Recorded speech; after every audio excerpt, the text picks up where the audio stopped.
जाह्नवी शिरमौलिनं शशिशेखरं शिवशङ्करं गिरिराजराजसुतावरं परमेश्वरं प्रणमाम्यहम् जाह्नवी शिरमौलिनं शशिशेखरं शिवशङ्करं गिरिराजराजसुतावरं परमेश्वरं प्रणमाम्यहम् सेन्धुतनया श्रीरमावरविष्णुना परिपूजितं गिरिराजराजसुतावरं परमेश्वरं प्रणमाम्यहम् जाह्नवी शिरमौलिनं शशिशेखरं शिवशङ्करं गिरिराजराजसुतावरं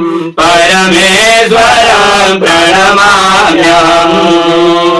श्री गंगाधराय नमः, श्री पार्वती परमेश्वराय नमः, श्री उमा महेश्वराय नमः, श्री चंद्रभूषणाय नमः, श्री नर्मदेश्वर साम सदा शिवाय नमः। रुद्राभिषेकान्ते उत्तरार्चनाख्येन कर्मणा कृतेन श्री नर्मदेश्वर साम सदा शिव प्रियतान्नं ततसत शिवार्पणमस्तु। विष्णवे नमः, विष्णवे नमः, विष्णवे नमः।